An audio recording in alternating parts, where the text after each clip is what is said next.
So I'm with Jones Geological Services. That's our website, jonesgeo.us.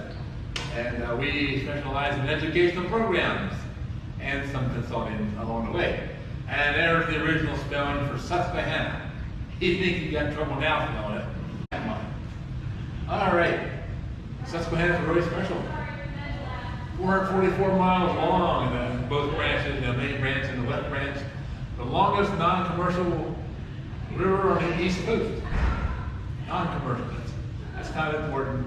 And it's the 6th longest in the world. Does anybody know where the Susquehanna starts? Up north? Yep, Cooperstown. Lake Otsego, which is right across the street from the Baseball Hall of Fame. That's how I found out about it.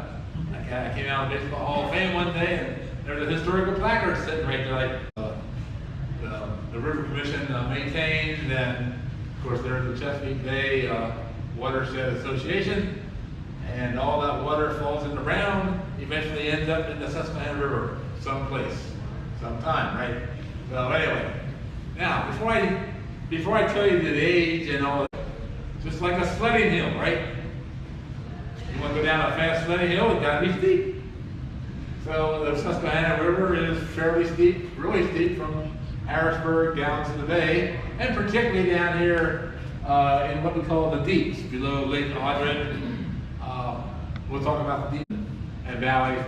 But anyway, the river comes down through the Appalachian Mountains, and then it empties out at Harrisburg into what we call the Great Valley section. As a limestone valley where Interstate 81 runs. And then it comes into the Piedmont. And that's where there's actually an island that you can walk out to. It's not really an island that you can walk out to, but there's an island you can go out there and get pictures like that and see, just appreciate how violent the Susquehanna can be, particularly when it's really, really high. You know, employees who I don't like, I take down there. Here's me. Here's a list of the top 4 rivers in the world. Okay. The Fig River, which by the way, they're cheating with that one. That's only a river when it rains. It's just dry when it doesn't rain. Okay, 350 to 400. Okay, so with that now on mind, I had to tell you this. I had to tell you that story to kind of set the tone. How old is the Susquehanna River? Jerry Jones has 2 rules of streams. I already told you the one.